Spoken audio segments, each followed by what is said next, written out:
জ্ঞানদানন্দিনী। সন 1866।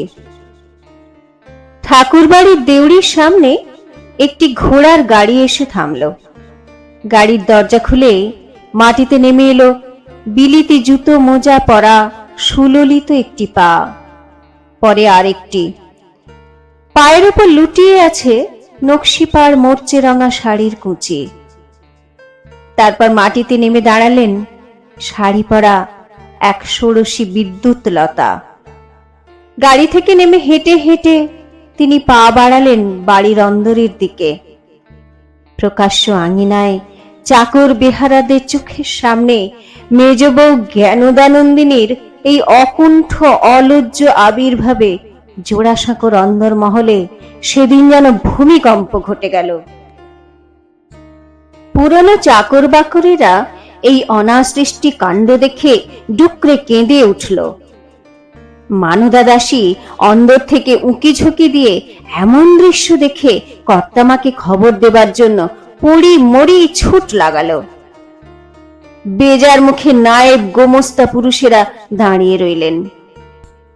এতদিন পর বোম্বাই থেকে ফিরে মেজবাবু স্বয়ং যখন বৌমাকে পাশে নিয়ে এইভাবে অন্দরে ঢুকলেন, তখন কারও কিছু বলার থাকতে পারে না, বিশেষত কর্তা দেবেন্দ্রনাথ যখন বাড়ি নেই।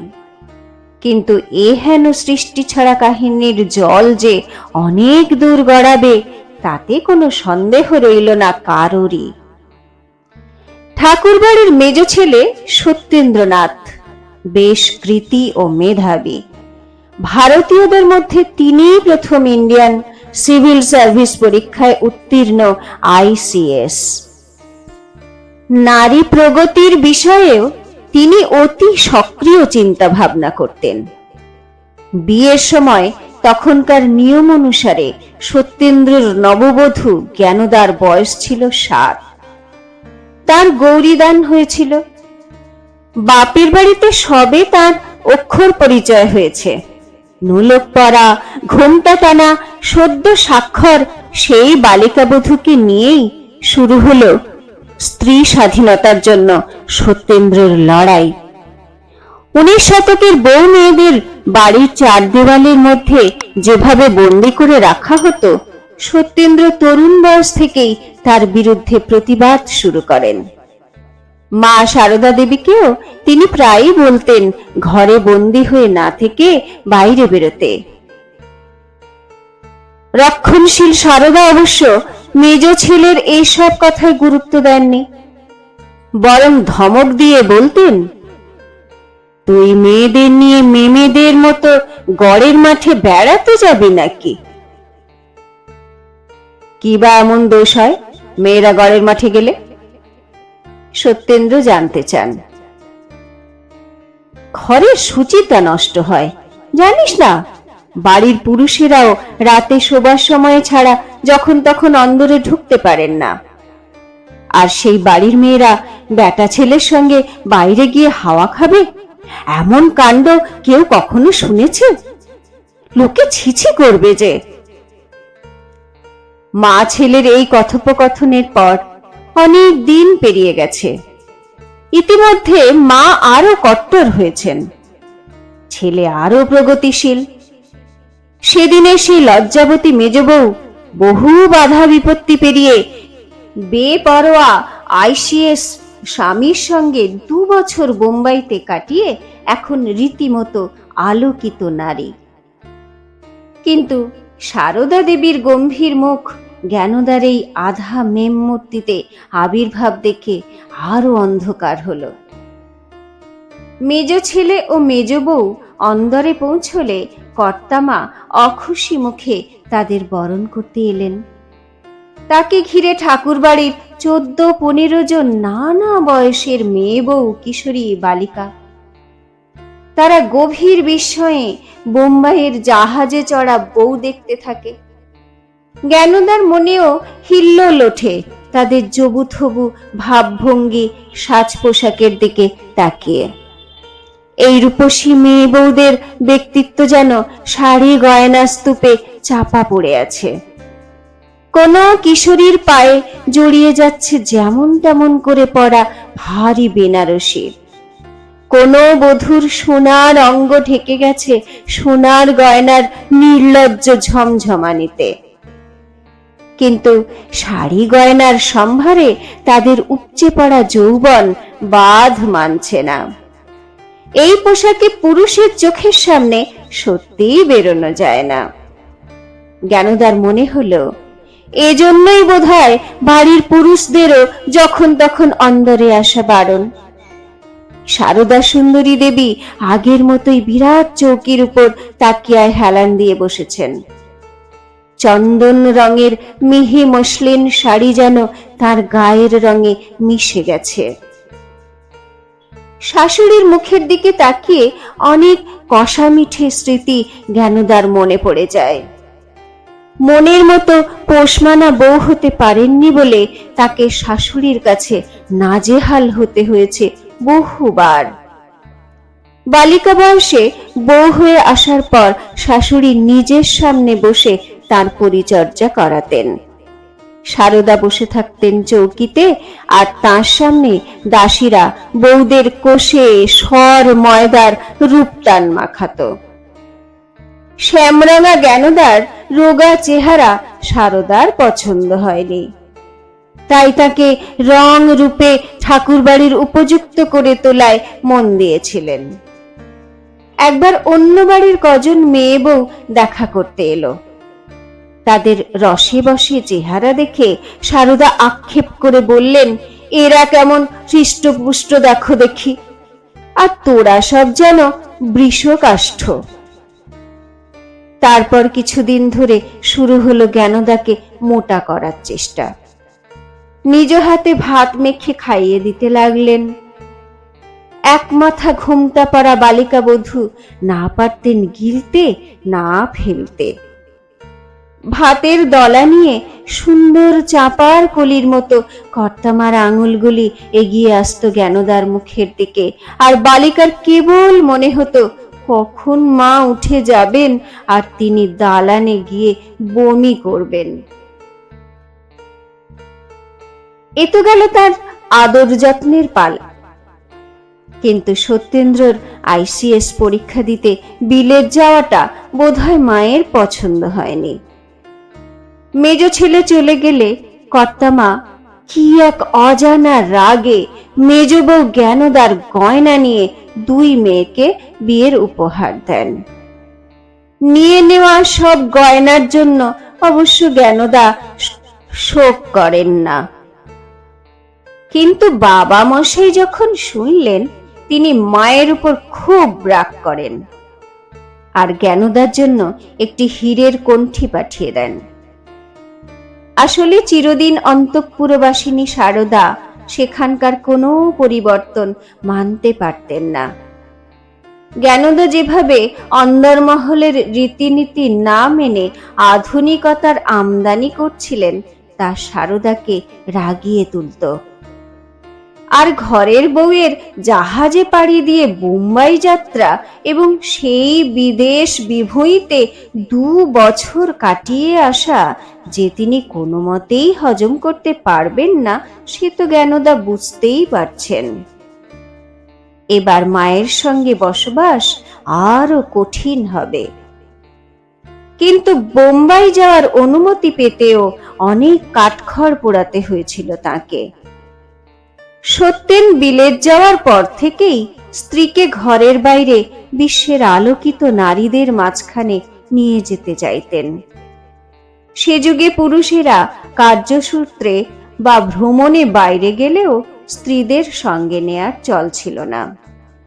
কিন্তু সত্যেন কোনোদিন জ্ঞানদাকে ঘরে বন্দি রেখে নিজে প্রবাসে থাকতে চাননি। চিঠির পর চিঠিতে তিনি জ্ঞানদাকে ডাক পাঠাতেন। একবার লিখলেন, এখানে জনসমাজে যাহা কিছু সৌভাগ্য, যাহা উন্নতি, যাহা কিছু সাধু সুন্দর প্রশংসনীয়, স্ত্রীলোকদের সৌভাগ্যই তাহার মূল। আমার ইচ্ছা তুমি আমাদের স্ত্রীলোকের দৃষ্টান্ত স্বরূপ হইবে, কিন্তু তোমার আপনার উপরই তাহার অনেক নির্ভর। এসব চিঠি পড়ে মনে মনে নিজেকে সেই আলোকযাত্রার জন্য প্রস্তুত করছিলেন কিশোরী জ্ঞানদা। কিন্তু শেষ পর্যন্ত বাবা মশাইয়ের অনুমতি পাওয়া গেল না। স্বপ্নভঙ্গের বেদনা নিয়ে বোম্বাইয়ের কর্মস্থলে প্রবাসী হলেন সত্যেন, আর জ্ঞানদা নিজেকে তৈরি করতে লাগলেন আর একভাবে। সেজুদা ওর হেমেন্দ্রনাথের কাছে বাড়ির মেয়ে বউরা তখন বাংলা শিখতে শুরু করেছে। সেজো যা নিপময়ী আর ননদ সুকুমারী, স্বর্ণকুমারী, বর্ণকুমারীদের সঙ্গে জ্ঞানদাও যোগ দিলেন সেই পাঠশালায়। শাশুড়ি অবশ্য মাঝে মাঝেই রাগ করে কথা বন্ধ করে দিতেন অবাধ্য মেজ বউয়ের সঙ্গে। কখনো শাস্তি দিতেন অন্য মেয়েদের তার সঙ্গে মিশতে না দিয়ে। তাই নিয়ে দূর থেকে উদ্বিগ্ন হতেন সত্যেন্দ্র। জানতে পারলে রাগ করতেন দেবেন্দ্রনাথ। হয়তো এ কারণেই দ্বিতীয়বার সত্যেন্দ্রর আবেদনে সম্মতি দিতে দেরি করেননি মহর্ষি। সেই সম্মতি বাঙালি মেয়ের জন্য বিশ্বের দরজা খুলে দিয়েছিল। এর জেরে শাশুড়ির মনে জমা যত তিক্ততা অবশ্য সামলাতে হলো জ্ঞানদাকেই। তবু সংস্কারের সীমায় বাধা সারদাকে বুঝতে পারেন বলেই শাশুড়ির উপর রাগ করেন না। ধমক খেতে হবে জেনেও একটু ঝুঁকে তাকে প্রণাম করেন জ্ঞানদা। তক্তপোষে বসে বিরক্তি নিয়ে জ্ঞানদার বেশবাস দেখতে থাকেন সারদা। জানতে চান, এ আবার কি ছিরির শাড়ি পরা হয়েছে? জ্ঞানদা উত্তর করেন, মা, এ হলো বোম্বাই দস্তুর শাড়ি পরা। এভাবে পরলে বাইরের লোকের সামনে বেরোনো যায়। আর গায়ে ওটা কি পরেছ? মেমেদের মতো জ্যাকেট?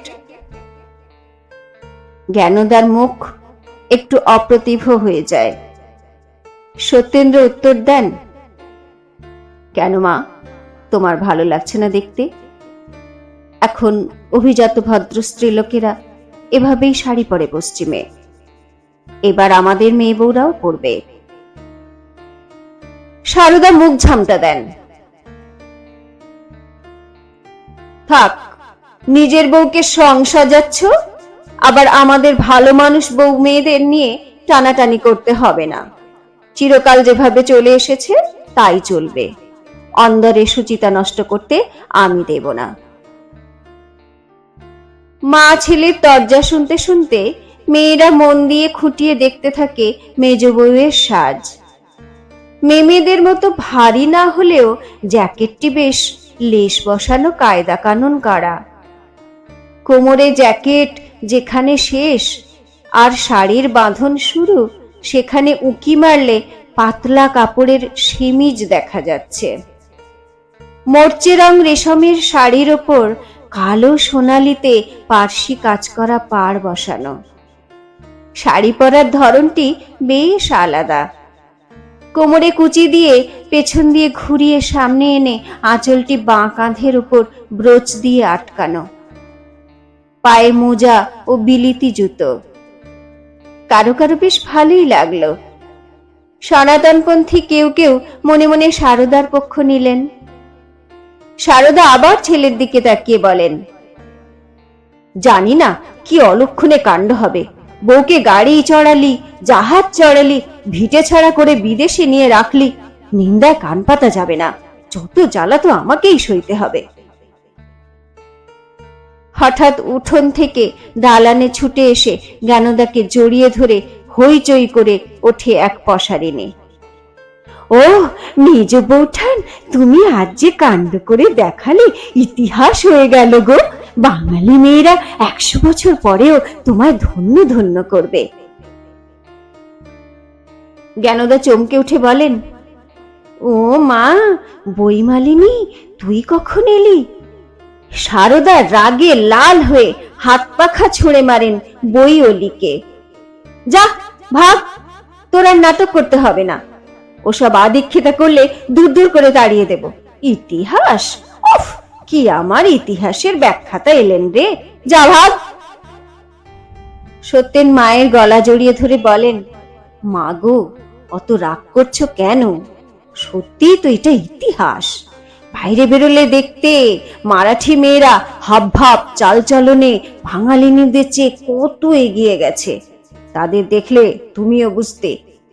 কোমলে কঠিনে গড়া সেই ব্যক্তিত্বই বাঙালি নারীর আদর্শ হওয়া উচিত।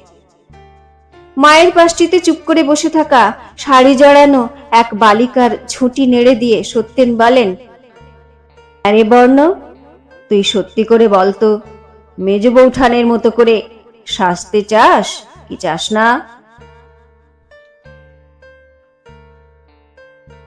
ছোট বোন বর্ণকুমারী চুপ করে থাকে।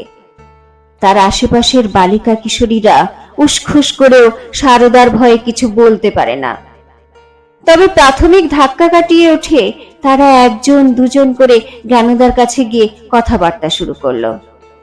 এই মেজ বৌঠান অন্যরকম বলে চিরদিনই তাদের আকর্ষণের কেন্দ্র। তাছাড়া তিনি সবাইকে নিয়ে চলতে জানেন, নতুনের প্রতি গোপন টান উস্কে দিতে জানেন। বইমালিনী জ্ঞানদার হাত ধরে গোমড়া মুখে চুপ করে দাঁড়িয়ে আছে। 2 বছর আগে মেজ বউয়ের বোম্বাই যাত্রা উপলক্ষে সাড়া পড়ে গিয়েছিল ঠাকুর বাড়িতে। নানা প্রশ্ন, উদ্বেগ, উৎসাহ, সবচেয়ে বড় সমস্যা ছিল কি পোশাক পরে যাবেন তিনি। অনেক ভেবেচিন্তে ফরাসি দর্জির দোকানে অর্ডার দিয়ে তার জন্য করানো হলো অত্যাশ্চর্য এক ওরিয়েন্টাল ড্রেস। সে ড্রেস অনভ্যস্ত বাঙালিনীর পক্ষে এমনই জটিল যে তিনি নিজে পরতে পারেননি। বাড়ির মেয়েরাও যখন সেই অদ্ভুত পোশাকে সাহায্য করতে পারল না, স্বয়ং সত্যেন হাত লাগালেন। তখনই জ্ঞানদার মনে হয়েছিল যে নারী মুক্তির জন্য সবার আগে দরকার বাঙালি নারীর পোশাকের সংস্কার মুক্তি। পশ্চিমী ড্রেসের দ্বারস্থ না হয়ে শাড়ি পরার কেতা দুরস্ত ভঙ্গি খুঁজে বার করার কথা তখন থেকেই তার মাথায় ঢোকে। বোম্বাইয়ের পার্সি মহিলাদের সহজ স্বচ্ছন্দ শাড়ি পরার কেতা থেকেই তিনি পেয়ে গেলেন বাঙালিনীর শাড়ির ধারণা। ঠাকুরবাড়ির 4 দেয়ালে বন্দি মেয়েদের কাছে এখন তো তিনিই দুনিয়া দেখার জানালা। কত কি শেখার আছে, শোনার আছে তার কাছে। একদিকে কর্তামার রক্তচক্ষুর ভয়, আর অন্যদিকে জ্ঞানদার দুর্নিবার আকর্ষণ। গল্প করতে করতে তারা জ্ঞানদাকে তার জন্য প্রস্তুত শোয়ার ঘরের দিকে নিয়ে যায়। বইমালিনীও তাদের সঙ্গ নিল। জ্ঞানদা নতুন বই দেখবেন। সেদিকে তাকিয়ে সারদা বলেন, দেখ সত্যেন, তোর বাবা মশাই ধর্ম পরিবর্তন করে আমার জীবনের অর্ধেক অশান্তিতে ভরে দিয়েছেন। এখন তুই আর স্ত্রী স্বাধীনতার ধুয়ো তুলে আমার মাথা খাস না। ঠাকুরবাড়ি আদতে ছিল ঘোর বৈষ্ণব। লক্ষ্মী জনার্দন তাদের গৃহদেবতা। বাড়ির বউ ছেলেরা বংশানুক্রমে পূজা পার্বণ পালন করে এসেছেন। দিদি শাশুড়ি অলকা সুন্দরী ও শাশুড়ি দিগম্বরীর কাছে নিষ্ঠাভরে পূজা পাঠের নিয়ম কানুন শিখেছিলেন সারদা।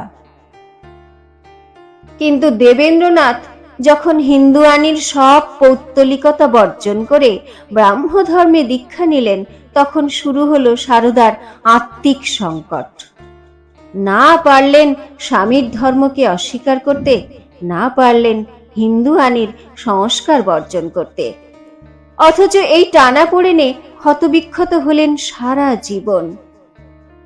সত্যেন বুঝতে পারেন মা সেই কথাই বলছেন, কিন্তু তিনি যেন পণ করেছেন জননীকে সংস্কার মুক্ত করার। মা, তুমি কেন বুঝতে চাও না? না পাল্টালে সভ্যতা এগোয় না, তা সে ধর্মেই হোক আর সমাজ জীবনে। যে দেশের মেয়েরা ঘরের 4 দেওয়ালে বন্দি, সে দেশ অন্ধকারে ডুবে থাকে।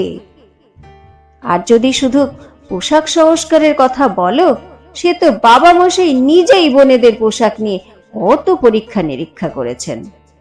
আজ পেশোয়াজ তো কাল দিশি গাউন, মুসলমান দর্জির তৈরি সেসব পোশাক তুমিও তো তোমার মেয়েদের পরিয়েছ। সারদা বলেন, সে তো বাধ্য হয়ে। ঢাকা পোশাক না হলে আদুল গায়ে শাড়ি জড়িয়ে তো বাড়ির মেয়েরা বাইরে পণ্ডিত মশাইয়ের কাছে পড়াশোনায় বসতে পারবে না। ঠিক সেরকম মা, ঢাকা পোশাক না পরলে তোমার মেজ বউ কি করে সমাজে মিশবে? আমাদের স্ত্রীলোকেরা যেরকম কাপড় পরে তা না পরার মতোই। ওই পোশাকে ভদ্র সমাজে যাওয়া চলে না। আমার চাকরি সূত্রে কত বড় বড় লোকদের সঙ্গে মেলামেশা করতে হবে ওকে। সত্যেন উৎসাহে বলেন। সারদা মুখ গোমরা করে বলেন, মেয়ে মানুষের এত মেশামেশির দরকার কি বাপু, বুঝি না। আমরা তো কোনোদিন বাড়ির বাইরে পা ফেলিনি। অনেক বলে কয়ে গঙ্গা চানে যাবার অনুমতি পেলে যেতে হয়েছে ঘেরা টোপে ঢাকা পালকি চেপে। ছোটবেলায় 2-4 বার তুই তো আমার সঙ্গে গিয়েছিস, দেখেছিস তো বেহারারা পালকি শুদ্ধ গঙ্গায় চুবিয়ে দিত 2-4 বার, সেই আমার গঙ্গা স্নান। আর সেই বাড়ির বউকে তুই কিনা নিয়ে এলি গাড়ি চাপিয়ে। তারপর চাকর বাকরদের চোখের সামনে দিয়ে বেহায়া বেপর্দা বউ মানুষ হেঁটে হেঁটে বাড়িতে ঢুকলো। এই অনাছিষ্টি দেখার জন্য আমি বেঁচে রইলাম কেন?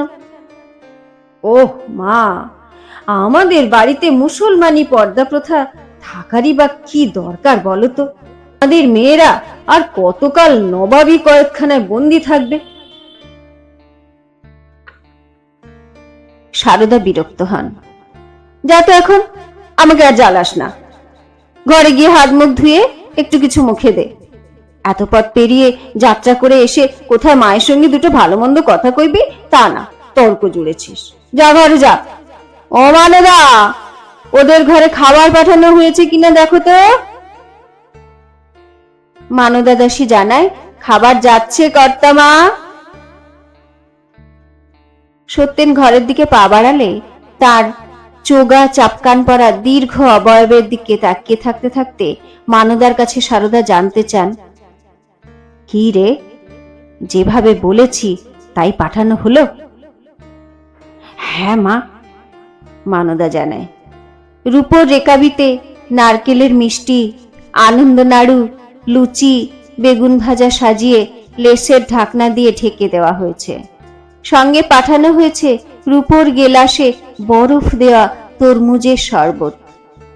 ঈশা চিন্তিত মুখে রূপোর মকরমুখী পানবাটা থেকে পান মুখে দিয়ে তাকিয়ে হেলান দেন সারদা। মানদা দাসী তার পা টিপতে থাকে। ওদিকে সত্যেন ঘরে পৌঁছে দেখেন পালঙ্কের পাশে কাঠের ছোট জলচৌকির ওপর রূপোর রেকাবি ভরা খাবার ও শরবতের বিপুল আয়োজন। ওদিকে সামনের বারান্দায় মাদুর পেতে জ্ঞানদাকে ঘিরে জমিয়ে বসেছে মেয়ে বউয়ের দল। থাক, ওরা একটু প্রাণ খুলে গল্প গাছা করুক। সত্যেন হাত মুখ ধুয়ে খাবারে হাত ঠেকান। তার মনে পড়ে যায় জ্ঞানদাকে এই দালান থেকে বার করতে কি বেগ পেতে হয়েছিল তাকে। প্রথম যেবার আইসিএস পরীক্ষা দিতে লন্ডন গেলেন, সেখানকার স্বাধীন বিদেশিনীদের দেখে তিনি মুগ্ধ হয়ে যান। তার মনে হয় এই তো আদর্শ সমাজ। মেয়েরা যে এত সহজ স্বাচ্ছন্দ্যে ঘুরে বেড়াচ্ছে ঘরে বাইরে, তাতে তো কই সংসারের ছন্দে বিন্দুমাত্র ঘা লাগছে না।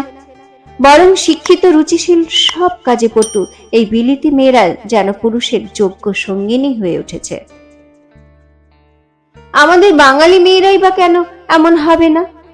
তখন থেকেই তার মাথায় চিন্তা শুরু হলো, কি করে জ্ঞানদাকে বিলেতে আনা যায়। সে যখন এখানে এসে এইসব বিলিতি মেয়েদের স্বাধীনতার আনন্দ নিজের চোখে দেখবে, তখন সেও নিজেকে পাল্টাতে চাইবে। ইংরেজ মেয়েদের দেখে মুগ্ধ হলেও সত্যেন এক মুহূর্তের জন্য নিজের 13 বছর বয়সী স্ত্রীকে ভুলেননি। দাদামশাই দ্বারকানাথ লন্ডনে গিয়ে বিলিতি মেয়েদের দেখে মুগ্ধ হয়েছিলেন।